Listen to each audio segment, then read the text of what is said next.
सराहना। आज हम एक टॉपिक पर चर्चा प्रारंभ करने जा रहे हैं जिसका नाम है भावना। भावना शब्द का जैन परंपरा में उपयोग किया गया है। भावना शब्द का मीनिंग क्या है, इसका महत्व क्या है और इसे क्यों करना चाहिए, ये सारी चीजें हम आज के इस टॉपिक में समझने की कोशिश करेंगे।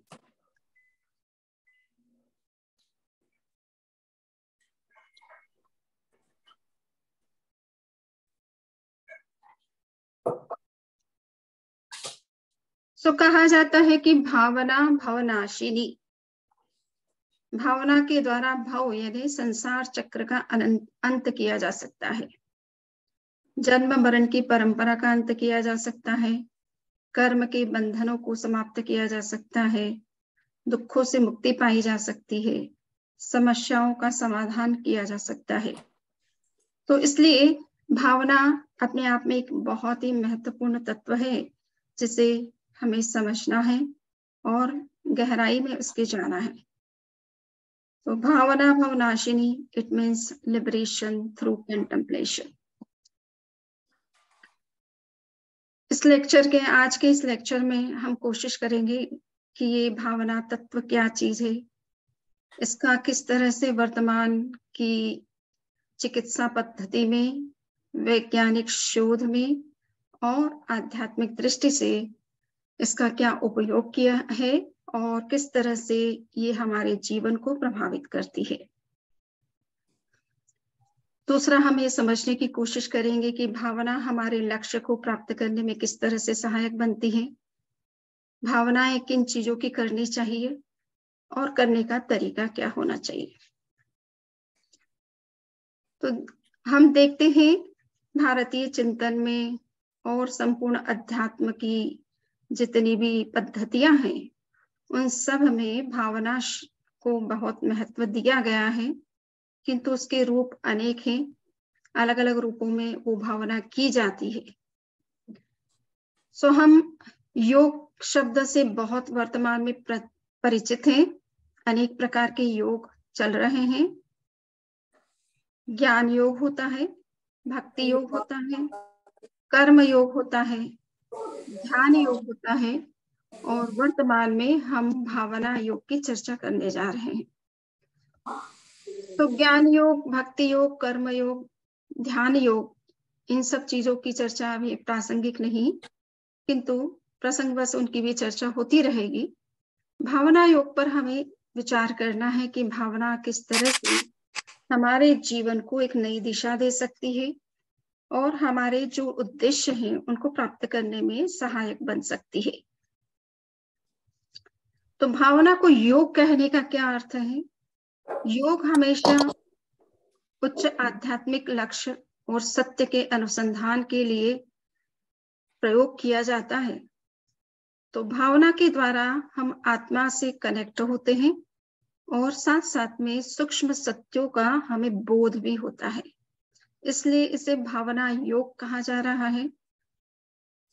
जैन परंपरा में एक शब्द आता है भावितात्मा अनगार, जिसमें ये कहा जाता है कि भावितात्मा अनगार यानी वो साधु है जो कि भावनाओं से अपने चित्त को इतना भावित करते हैं कि वो जिस तरह अध्यात्म की जिस ऊंचाई को प्राप्त करना चाहते हैं वो उस भावना योग के माध्यम से उस ऊंचाई को प्राप्त करते हैं। भावितात्मा अनगार जो है वो भावनाओं से अपने चित्त को बहुत भावित करते हैं, यानी चित्त को प्रभावित करते हैं। तो अब प्रश्न ये होता है कभी कभी कि ये शब्द भावना शब्द सुनते जरूर हैं और कुछ पैरेलल इसके कुछ और भी शब्द हैं जो कि अध्यात्म साहित्य में या आगम साहित्य में जिनका प्रयोग किया जाता है या विभिन्न जो साधना पद्धतियां हैं उनमें उन शब्दों का प्रयोग किया जाता है और लगता है कि वो एक ही तरह के हैं, सिनोनिमस हैं, उनके अर्थ में बहुत अंतर नहीं है, उनके उद्देश्य में अंतर नहीं है। तो इन शब्दों का अर्थ भी समझ लेना अच्छा रहता है। हम देखेंगे कि भावना को समझने के लिए अलग अलग परंपराओं में अलग अलग शब्दों का प्रयोग किया गया है। पहला शब्द जप जिसे हम कहते हैं या जाप कहते हैं, ये जप शब्द भी एक प्रकार से भावना का ही सिनोनिमस है, जिसमें हम किसी एक मंत्र पर ध्यान केंद्रित करते हैं और उसे एक पर्टिकुलर नंबर में हम उसका जप करते हैं, उसे रिपीट करते हैं। तो ये जो रिपीटेशन की जो मेथड है चैंटिंग के अंदर या किसी भी मंत्र जाप के अंदर, वो एक प्रकार का भावना का ही प्रयोग है। दूसरा है धारणा शब्द। धारणा भी इस उसी को कहा जाता है कि कोई चीज जिसे हम पाना चाहते हैं या जिसे हम अपने जीवन में अपनाना चाहते हैं, वो जब तक हमारे जीवन में इम्प्लीमेंट नहीं होती है तब तक हम उसे बार बार रिपीट करते रहें और उसको अपने मस्तिष्क में गहराई तक पहुंचाते रहें। तो ये रिटेंशन की जो पावर है उसे धारणा कहा जाता है। तो इसमें भी किसी चीज को हम बार बार रिपीट करते हैं, फुल कंसंट्रेशन के साथ उसे ऑब्जर्व करने की कोशिश करते हैं। तो वो जितना हमारा ऑब्जर्वेशन कीन होता है, कंसंट्रेशन के साथ होता है, उतना ही वो चीज हमारे मस्तिष्क में इनग्रैंड होती है, इम्प्रिंट होती है और धीरे धीरे हमारे ऊपर फिर प्रभाव डालना शुरू करती है। एक शब्द जो है कंटेम्पलेशन, जिसको हमने इस लेक्चर में प्रयोग कर रहे हैं, जिस शब्द का, उसे हम अनुप्रेक्षा भी कहते हैं शास्त्रीय भाषा में। सो अनुप्रेक्षा का मतलब है प्रेक्षा और अनु। प्रेक्षा का मतलब है देखना और अनु का मतलब है देखने के पश्चात हमने जो ध्यान में देखा है, अनुभव किया है, उस पर हम चिंतन करें उसके पश्चात। तो अनुभव बहुत कुछ होते हैं, किंतु अगर हम उस पर वापस रिफ्लेक्ट नहीं करते हैं, कंटेम्पलेट नहीं करते हैं, तो धीरे धीरे विस्मृत होता चला जाता है और उसके द्वारा जीवन में जो एक परिवर्तन होना चाहिए, वो परिवर्तन हमें परिलक्षित नहीं होता है। तो ये जरूरी है कि हम जो कुछ अनुभव करें, जो कुछ जाने, जिस सत्य को समझें और जिसे अपनाना चाहें, उस पर हमें बार बार थिंक करना, उसके ऊपर कंटेम्पलेट करना, उस पर रिफ्लेक्ट करना बहुत आवश्यक है। सो ये लास्ट जो हम भावना शब्द की बात कर रहे हैं, उसके लिए इंग्लिश में आप ऑटो सजेशन उसे कह सकते हैं। ये एक प्रकार से कंटेम्पलेशन, हम कोई शब्द लेते हैं और उस शब्द के ऊपर हम चिंतन करते हैं और मेडिटेट करते हैं, रिफ्लेक्ट करते हैं, फोकस करते हैं और फिर धीरे धीरे उसको हम अपने जीवन का एक पार्ट बनाते हैं। सो ये ऑटो सजेशन की पद्धति के द्वारा हम जो कुछ अपने जीवन में बनना चाहते हैं, जिस ऊंचाई को पाना चाहते हैं, जिस फील्ड में हम आगे बढ़ना चाहते हैं, जीवन के जिस क्षेत्र में हम सफल होना चाहते हैं, तो उसके लिए जो कुछ हम चाहते हैं उसको हम किस तरह से अपने चित्त को, अपनी कॉन्शियसनेस को और विशेष रूप से हमारा जो सब कॉन्शियस लेवल है, उसको हम किस तरह से अपना जो अफर्मेशन है, अपना जो गोल है, अपनी जो डिजायर है, उसको वहां तक कैसे पहुंचा सके। और उसके लिए हम कोशिश करते हैं कि उस चीज को बार बार रिपीट जब किया जाता है, तो हमारा जो कॉन्शियस माइंड है, वो उसमें जो कुछ हम सोच रहे थे वो हमारे सबकॉन्शियस माइंड में एंटर करने लगता है और वहां जाकर के वो अपना वर्क करना शुरू करता है और फिर हमारे जो व्यवहार हैं, हमारे जो गोल्स हैं, उनको एक्चुअलाइज करने में वो हेल्प करता है। सो ये हमने देखा कि जप का हो, चाहे धारणा का हो, चाहे अनुप्रेक्षा का हो, चाहे भावना का हो, ये सारे शब्द एक तरह से एक दूसरे के सिनोनिमस हैं, पर्यायवाची हैं। इनके उद्देश्य एक ही है कि आपके चित्त को वो भावित करे, यानी वो प्रभावित करे, उस पर प्रभाव डाले और जो आप चाहते हैं उस तरह से बनने में, उस तरह से अपने आप का निर्माण करने में ये अपना सहयोग करे। सो ये एक प्रकार से वर्तमान में इसको अफर्मेशन की पद्धति के नाम से भी जो कुछ लोग, कुछ मोटिवेशनल स्पीकर्स जो हैं, इसे अफर्मेशन की लैंग्वेज में बोलते हैं कि आप अपने आप को पॉजिटिव अफर्मेशन देना सीखें और जितना आप पॉजिटिव अफर्मेशन देंगे और एक ही अफर्मेशन को आप बार बार जब रिपीट करेंगे, तो वो आपके जीवन में इम्प्लीमेंट होने लगता है, एक्चुअलाइज होने लगता है, एक रियलिटी का रूप ले लेता है, रियलिटी में कन्वर्ट हो जाता है। सो ये भावना योग के द्वारा भी हम अपने उद्देश्यों तक पहुंच सकते हैं। दूसरे तरीके भी हो सकते हैं, किंतु ये बहुत ही सरल और सिंपल तरीका है।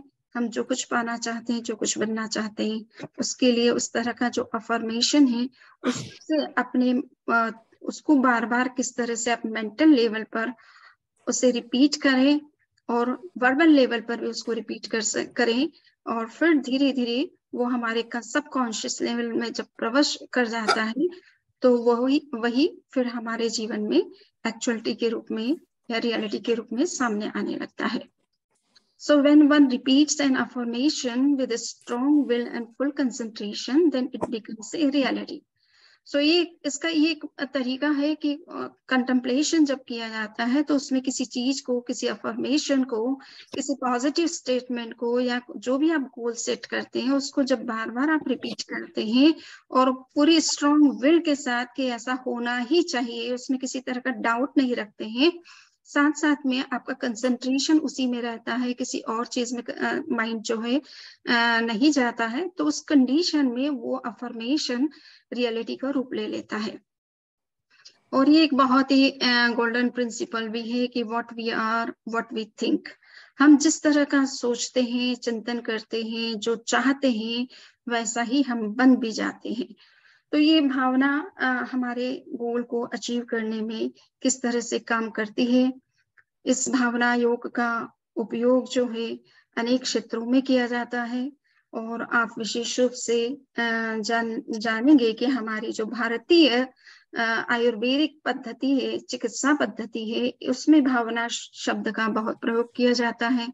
और वहाँ भावना का मतलब होता है कि आप कोई मेडिसिन है जिसे आप लेना चाहते हैं और जिसका प्रभाव आपके ऊपर अच्छा हो, लॉन्ग टर्म के लिए हो और शीघ्र हो, तो उसके लिए उसको भावना दी जाती है उस मेडिसिन को। अर्थात एक मेडिसिन है जिसको कि पीसा जाता है, उसका पेस्ट बनाया जाता है, किंतु उसको एक बार पीसने से उसमें जितनी पावर होती है उतनी ही पावर होती है, किंतु अगर उसे बार बार पीसा जाता है तो उसकी पावर, उसकी पोटेंसी बहुत बढ़ जाती है और वो बहुत जल्दी असर करती है, लॉन्ग टर्म के लिए काम करती है और उसके सही रिजल्ट्स आते हैं। तो ये चिकित्सा पद्धति में हमारे भारतीय जो चिकित्सा पद्धति जिसे हम आयुर्वेद कहते हैं, उसमें तो प्राचीन काल से इस भावना का मेडिसिन को तैयार करने में उपयोग किया जाता है। इसी तरह से आप जैपनीज जो है मेडिकल साइंस में भी मेडिकल जो भी तरीके हैं क्योर करने के, उसमें भी इसको ऑटो सजेशन के रूप में या ऑटोजेनेसिस के रूप में इसका प्रयोग किया जाता है। चाइनीज ये जर्मनी में भी इस तरह से मेडिकल फील्ड में इस भावना पद्धति का प्रयोग किया जाता है कि व्यक्ति अपने आप को और बढ़ सकता है, वॉल्यूम और बढ़ सकता है।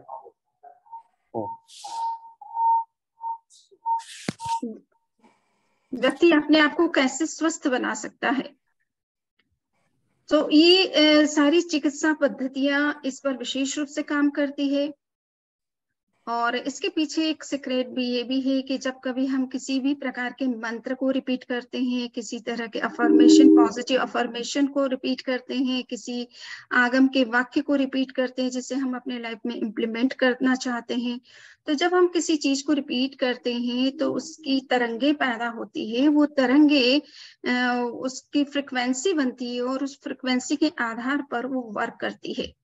तो ये भावना पद्धति हमें एक प्रकार से ये फ्रिक्वेंसी का एक सिद्धांत भी है और साइंस के क्षेत्र में इसको देखा जाता है कि फ्रिक्वेंसी के आधार पर ये देखा जाता है कि किस फ्रिक्वेंसी पर कौन सी चीज काम करेगी। और किसी चीज को अगर ऑब्जर्व करना है, किसी सूक्ष्म सत्य को जानना है, तो किस फ्रिक्वेंसी पर उस चीज को देखा जाए जिससे कि वो चीजें हमें दिखाई दे, वो सत्य हमें दिखाई दे। तो यही जैन आगमों में भावना का जब प्रयोग किया जाता है तो उसमें इसी बात पर भी, इस बात पर फोकस किया जाता है कि हम कुछ सत्यों को स्वयं जान सकते हैं और वो सूक्ष्म जरूर होते हैं और कभी कभी अतीन्द्रिय होते हैं, जिनको आंखों से या इंद्रियों से या मन के माध्यम से जानना कठिन होता है। तो उसे किस तरह से हम भावना पद्धति के द्वारा उन सूक्ष्म सत्यों का अनुभव कर सकते हैं, साक्षात्कार कर सकते हैं और उस दिशा में आगे बढ़ सकते हैं। आवाज आ रही है? आ रही है बंदम। अच्छा, तो ये बीच में बैकग्राउंड में जो आवाज आ रही है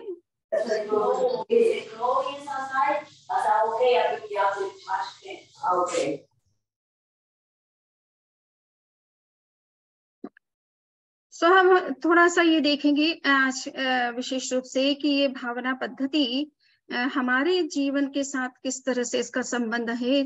चिकित्सा पद्धति में तो प्रयोग किया जाता है, बट हम अपने जीवन में इसका किस तरह से बेनिफिट लेते हैं। तो ये हमने देखा कि भगवान महावीर ने और जैन धर्म ने विशेष रूप से जीवन का जो उच्च उद्देश्य बताया है वो है मोक्ष प्राप्ति, कर्म के बंधनों से मुक्त होना, सभी प्रकार के शारीरिक, मानसिक और आध्यात्मिक जो दुख होते हैं उनसे मुक्त होना, और जन्म मरण के चक्र से कर्म के बंधन से मुक्त होना, जन्म मरण के चक्र से बाहर आना। तो ये जीवन का मूल जो लक्ष्य है मोक्ष प्राप्ति, उसमें भावना योग भी उतना ही महत्वपूर्ण है जितने अन्य चीजें महत्वपूर्ण है। अनेक प्रकार की साधनाएं हैं जिनके द्वारा मोक्ष को प्राप्त किया जा सकता है, किंतु भावना भी एक ऐसा अचूक उपाय है जिसके द्वारा मोक्ष प्राप्ति करना भी बहुत इजी हो जाता है। आगमों में, जैन साहित्य में कहा गया है कि जो व्यक्ति भावना करता है वो अपने चित्त को इतना विशुद्ध बना लेता है कि वह नौका की तरह काम करने लगता है।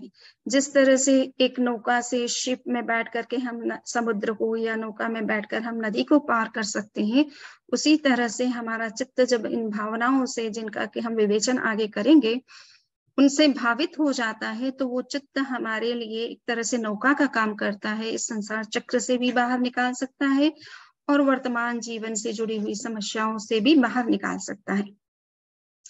सो ये है। दूसरा है कि to live in a positive state. बहुत बार हमारे जीवन में कुछ बातें इस तरह की होती रहती हैं, जिससे कुछ नेगेटिव फीलिंग्स भी होती हैं, नेगेटिव थॉट्स भी आते हैं, हमारी कुछ कंसेप्ट भी ऐसे होते हैं जो कि हमारी माइंड की कंडीशनिंग भी कुछ इस प्रकार की होती है, जिसके कारण से कुछ भी चीजें अच्छी भी हो रही है बट हमें वो नेगेटिव ही लगती है। ऐसी स्थिति में हम नेगेटिव स्टेट से बाहर आने के लिए हम अपने चित्त को यदि पॉजिटिव अफर्मेशन देते हैं, बार बार ये सोचते हैं कि जो कुछ हो रहा है वो अच्छे के लिए ही हो रहा है, और अगर किसी ने कुछ बुरा भी किया है तो मेरा उससे कुछ नुकसान नहीं होना है, जो करता है उसी को उसका फल या दंड मिलता है, मुझे नेगेटिव नहीं बनना है। तो हम बार बार हम पॉजिटिव रहने की जब अफर्मेशन देते हैं अपने चित्त को, अपने मन को, तो हम धीरे धीरे उस स्टेट में जाने लगते हैं और हर चीज हमें बहुत पॉजिटिव लगने लगती है, कोई चीजों का नेगेटिव हमारे ऊपर असर नहीं होता है। पॉजिटिविटी डेवलप करने में भी ये अफर्मेशन, ये भावना तत्व बहुत काम का है। To come out of illusions. हमारी लाइफ में कुछ ऐसे भ्रांतियां होती है, कुछ ऐसे भ्रम होते हैं जो हम पाल करके रखते हैं, या कभी कभी हम जीवन के एक पक्ष को समझते हैं और दूसरे पक्ष को समझ नहीं पाते, दूसरा एस्पेक्ट भी लाइफ का जो होता है उसको हम समझ नहीं पाते हैं, और फिर जब कभी कंफ्लिक्टिंग सिचुएशंस लाइफ में आती है उस समय हम कंफ्यूज्ड हो जाते हैं कि what is true, what we have to follow और what we have to do in this particular situation. ये इल्यूजन है, हमें ये देखना है कि जीवन में कुछ सत्य ऐसे होते हैं जो कि हम व्यावहारिक दृष्टि से वो सही होते हैं, किंतु वो अपने आप में पूर्ण सत्य नहीं होते, they are not complete truth. हमारे जीवन के दूसरे भी कुछ एस्पेक्ट हैं जिनको अगर हम समझ ले तो शायद हमें वो पूर्ण सत्य समझ में आ जाए, और फिर हम उस कन्फ्लिक्टिंग सिचुएशंस में अपने आप को बैलेंस्ड स्टेट में रख सके। तो ये बहुत सारे कंफ्यूजन किस तरह के होते हैं कि हम ये मान करके चलते हैं कि we are social being, so we have to be with society, and whatever is going in society we have to follow that one only. कुछ चीजें हम सोसाइटी में क्या चल रहा है, किस तरह का ट्रेंड आ रहा है, किस तरह से लाइफ स्टाइल चेंज हो रही है, कुछ चीजें सही है कुछ गलत भी है, बट हम उस सोसाइटी के ट्रेंड के साथ में बहने की कोशिश करते हैं। किंतु हमें साथ साथ में ये भी सोचना और जानना जरूरी है कि हमारा जीवन केवल सोशल नहीं है। सोशल स्टेटस को मेंटेन करना और सोसाइटी के साथ मिक्स होकर के चलना ये आवश्यक हो सकता है, किंतु साथ साथ में हमारा अस्तित्व अपना व्यक्तिगत इंडिविजुअल अस्तित्व होता है, और वो अस्तित्व हमेशा शाश्वत होता है। आज हम जिसके साथ हैं वो कल हमारे साथ रहेगा या नहीं रहेगा ये हम नहीं कह सकते हैं, किंतु हमारा अपना अस्तित्व हमेशा रहना है। सो हमें जो चीजें करना है अगर वो गलत है तो उसका इम्प्रेशन हमारे ऊपर गलत क्या होगा, उसका परिणाम हमें किस रूप में मिलेगा, इस बारे में भी हमें चिंतन करना जरूरी है। हम कुछ चीजें सोसाइटी में चल रही है और सब लोग कर रहे हैं इसलिए हम करते हैं और वो गलत होती है तो उसका असर हमारे ऊपर ही अल्टीमेटली होना है। सो हमें ये सोच करके चलना है, देख करके चलना है कि सोशल लाइफ अपने आप में एक लाइफ है, किंतु साथ साथ में मेरा अपना इंडिविजुअल लाइफ भी है जिसके बारे में भी मुझे सोचना चाहिए। मेरा अपना स्पिरिचुअल गोल भी होता है, मेरा अपना सेल्फ है जिसके बारे में भी मुझे सोचना जरूरी है। तो मुझे ऐसी कोई काम नहीं करना है जो मेरे सेल्फ के अगेंस्ट होता है, जो मेरे लिए हार्मफुल होता है, जो मेरी लाइफ को आगे जाकर के बर्बाद भी कर सकता है कभी कभी, और कभी कभी हमारे लिए समस्या क्रिएट कर सकता है। तो हमें डिसीजन लेते समय केवल हम सोशल बीइंग है ऐसा ही नहीं, बल्कि हम इंडिविजुअल बीइंग भी है और हमारा अपना यूनिक एग्जिस्टेंस है, उस एग्जिस्टेंस पर भी हमारी नजर रहनी आवश्यक है। इसी तरह से कुछ बातें होती है कि हम सोसाइटी के अंदर चलता है, कुछ गलत भी हो रहा है, कुछ सही भी हो रहा है, बट हम सोचते कि हमारा क्या, हम क्यों इसमें जाए, और कभी कभी गलत चीज फैलते फैलते हमारे ऊपर भी प्रभाव डाल सकती है। तो हमको सभी चीजों को, सभी पक्षों को सोच करके कोई चीज का डिसीजन लेना जरूरी होता है। तो उन एस्पेक्ट को देखना, उन ट्रुथ को समझना भी जरूरी है। दूसरा है कि to get rid of conflicts of real life. So कभी कभी कन्फ्लिक्टिंग सिचुएशंस इस तरह की बनती है कि हम मोरल डिलेमा में पड़ जाते हैं कि ये चीज करें या ना करें। तो हमें ये भावनाएं हमें सहयोग करती है, या जीवन में जब कभी कुछ ऐसे उतार चढ़ाव आते हैं जिसमें हमारा माइंड जो है वो अनबैलेंस्ड हो जाता है, तो उस स्थिति में हम ये देख सकते हैं कि जीवन का सत्य वास्तव में क्या है। हम वर्तमान में किसी को अपना समझते हैं और वो कुछ समय के बाद में वो उस तरह से बिहेव नहीं करता है, तो हमारे मन में एक वो हो जाता है कि हम जिसे अपना समझते हैं वो पता नहीं कब बदल जाए। तो हमें ये भी मान करके चलना है कि वो व्यक्ति अपनी जगह गलत भी हो, परंतु आवश्यक नहीं है कि वो मैं जैसा चाहूं वैसा ही चलेगा हमेशा से और उसी रूप में रिलेशन रखेगा। तो हमें संसार की इस बदलती हुई व्यवस्था को भी समझ लेना चाहिए और उसके आधार पर हमें इन सभी कन्फ्लिक्टिंग सिचुएशंस में अपने माइंड को बैलेंस में रखना जरूरी है। To have mental and emotional health. So जैसा मैंने कहा कि ये भावना का जब प्रयोग किया जाता है तो हेल्थ के क्षेत्र में भी किया जाता है, साइंस के फील्ड में भी किया जाता है। सो विशेष रूप से हेल्थ के कॉन्टेक्स्ट में जब कभी हमारे अंदर उतार चढ़ाव होते हैं या कुछ मेंटल डिप्रेशन होता है, फ्रस्ट्रेशन होता है, किसी चीज में हम आगे बढ़ना चाहते हैं किंतु सक्सेस नहीं मिलती है, तो हमारे बहुत एफर्ट करने पर भी हम जो चाहते हैं वो उस तरह का अचीव नहीं कर पाते हैं, तो कभी कभी माइंड पर भी उस चीज का असर हो जाता है, इमोशंस भी हमारे एग्रेसिव बन जाते हैं।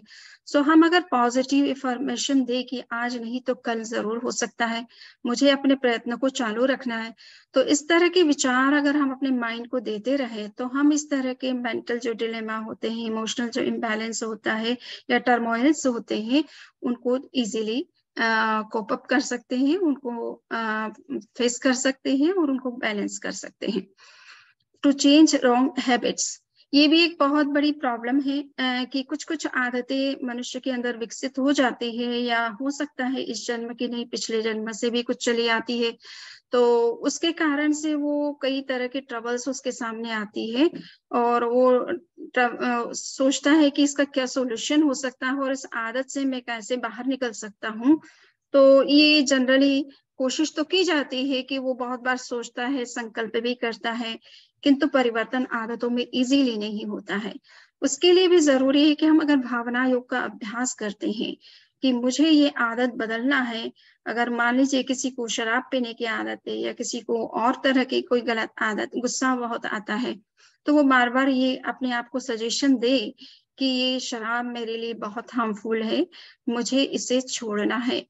तो इस बात को, इस संकल्प को वो बार बार जब रिपीट करता है तो पुराने जो हैबिट्स होते हैं, पुराने जो संस्कार होते हैं, पुरानी जो गलत अवधारणाएं होती है, वो नई अवधारणाओं के द्वारा समाप्त कर दी जाती है, रिप्लेस कर दी जाती है, और फिर नई धारणाओं के हिसाब से आपका व्यक्तित्व बनने लगता है, आपके व्यवहार में परिवर्तन आने लगता है, आप जो चाहते हैं वो होने लगता है।